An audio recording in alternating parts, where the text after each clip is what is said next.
দেন, কয়েকটা কথা বলি। আল্লাহ রাব্বুল আলামিন এই দুনিয়াকে পরীক্ষাগার বানাইছেন, আর এই পরীক্ষার প্রশ্ন আল্লাহ রাব্বুল আলামিন দুনিয়াতে আমাদের জন্য পাস করে দিয়েছেন। তবু আমরা এই পরীক্ষায় পাস হইতে পারি নাই। কি? হাসরের ময়দানে আল্লাহ রাব্বুল আলামিন দুই কাতার করবেন। এক কাতার হলো ফারিকুম ফিল জান্নাতি ওয়া ফারিকুম ফিস সাঈর। দুইটা কাতার করবেন, একটা হলো নেককারের কাতার, আরেকটা হলো বদকারের কাতার। একটা হলো জাহান্নামীদের কাতার, আরেকটা হলো জাহান্নামীদের কাতার। আল্লাহ রাব্বুল আলামিন মাঝে একটা পর্দা কায়েম করবেন, পর্দাটা গ্লাসের মতো। এই জাহান্নামীরা দেখবে জান্নাতীদেরকে, জাহান্নামীরা দেখবে জান্নাতীদেরকে, জান্নাতীরা দেখবে জাহান্নামীদেরকে। তাদের মধ্যে পরিচয় হয়ে যাবে। তালপুরের মানুষ, সাইকালিয়ার মানুষ যেরকম একজন আরেকজনকে চিনে, তারা এরকম ভাবে পরিচয় পাবে। জান্নাতীরা যখন জাহান্নামীদেরকে দেখবে আগুনের মধ্যে পড়তেছে, সাপের আঘাত সহ্য করতেছে, জান্নাতীরা প্রশ্ন করে বলবে, হে আমার ভাই, হে আমার বন্ধুরা, দুনিয়াতে একসাথে খাইতাম, একসাথে চলতাম, একসাথে ঘুরতাম, একসাথে নামাজে যাইতাম, একসাথে সবকিছু করতাম।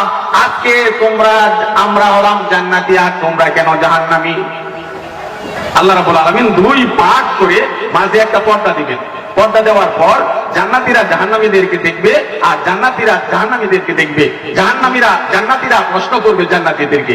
ভাইজান খেয়াল রাখি, কয়েকটা প্রশ্ন করবেন, এর মধ্যে আমরা এই প্রশ্নটি খেয়াল রাখি। আল্লাহ রাব্বুল আলামিন এই জাহান্নামী অবস্থা আমাদেরকে জানানোর জন্য কোরআনে পাকের মধ্যে জানায়া দিতেছেন যে এগুলি বলপর, এটি জাহান্নামী কেন গেছে, এরা জাহান্নামী কেন হয়েছে, এই কথাগুলি এখানে উল্লেখ করা হয়েছে। এইগুলি খেয়াল রাখ। কি?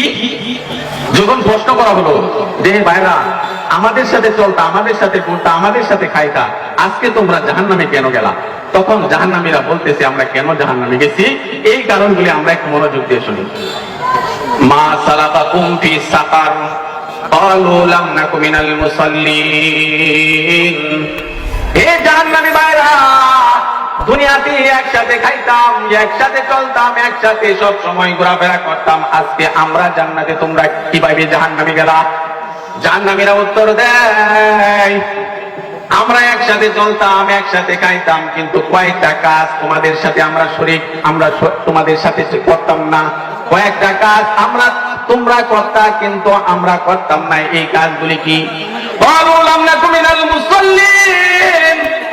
এক নাম্বার, তোমরা নামাজের সময় আযান হওয়ার পরে নামাজে চলে যাইতা, মুয়াজ্জিন যখন আল্লাহু আকবার ডাক দেয় তোমরা নামাজে চলে যাইতা। আর আমরা নামাজ পড়তাম না, যাকাত দিতাম না, হজ করতাম না। নামাজের আযান হইতেছে, দোকানের মধ্যে বসে আছি, নামাজের আযান হইতেছে, আমরা আড়াল দিয়া চলে যাইতাম। আর তোমরা নামাজের আযান হওয়ার সাথে সাথে মসজিদে যায় তোমরা নামাজ আদায় করতা। এক নাম্বার, আমরা নামাজ পড়তাম না। ক্বালু লাম নাকু মিনাল মুসাল্লিন, আমরা নামাজ পড়তাম না, তোমরা নামাজ পড়তা। দ্বিতীয় নাম্বার, ওয়া লাম নাকু নুতিমুল মিসকিন। একজন ভিক্ষুক আমার সামনে আসলে, আমাদের সামনে আসলে তোমরা 2 টাকা 10 টাকা বাইর করে দিতা, গরিব মানুষের দেখাশোনা করতা, পাড়ার প্রতিবেশী যারা গরিব মিসকিন আছে তাদেরকে তোমরা দেখভাল করতা। আর তারা যখন আমার কাছে আসতো, আমাদের কাছে আসতো, তখন তাদেরকে গাড় ধরে বাইর করে দিতাম।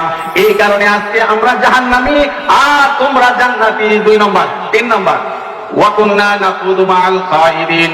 আমরা কি করতাম জানো?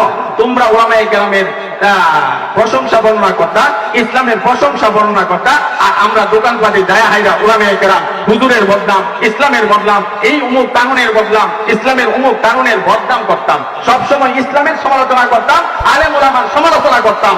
আর তোমরা আলেমের সমালোচনা করতা না, বরং তাদের তোমরা কি করতা? প্রশংসা করতা।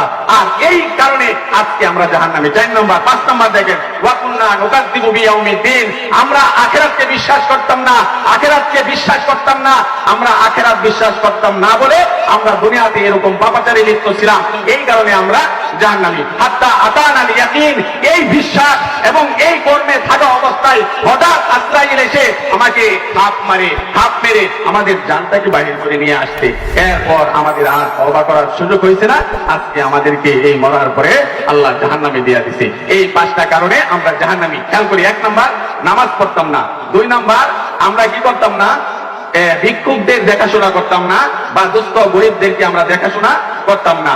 3 নাম্বার হলো আমরা ইসলামের সমালোচনা করতাম, ইসলামের সমালোচনা করতাম। 4 নাম্বার হলো কিয়ামতকে বিশ্বাস করতাম না, পরকালকে বিশ্বাস করতাম না, কবর আসরকে আমরা বিশ্বাস করতাম না। এই কারণে হঠাৎ এই অবস্থায় থাকা অবস্থায় আমার তওবা করার সুযোগ হয় নাই। আজরাইল আমাকে এসে জান টান মারছে, আমি দুনিয়া থেকে বিদায়। একদিকে সুনীল বঙ্গোপসাগর, অন্যদিকে উচ্চ হিমালয়, এরই মাঝে এক বিস্তীর্ণ সবুজ সমতল। এই সমতলের মানুষগুলো বারবার সংগ্রাম করেছে, লড়াই করেছে অধিকারের জন্য। 1942-এ, 1952-তে, 1971-এ এই সমতলে ঝরে পড়েছে রক্ত।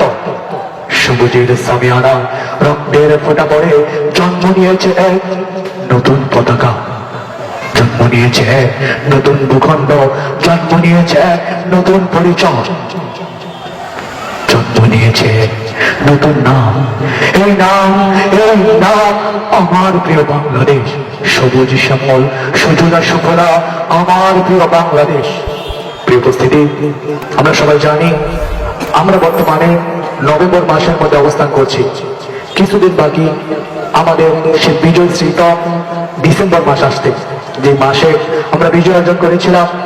আমাদের দেশের দামাল ছেলেরা অকাতরে জীবন বিলিয়ে দিয়ে আমাদেরকে পাকিস্তানি হানাদারদের থেকে, তাদের অত্যাচার আর নির্মম নির্যাতন থেকে মুক্ত করেছিলেন। স্মরণ করছি আজকে এই মুহূর্তে জলসা থেকে ওই সমস্ত শহীদদেরকে, যাদের এই জীবন বিনির্মাণে গঠিত হয়েছে, সুসজ্জিত হয়েছে আমাদের প্রাণখণ্ড বাংলাদেশ।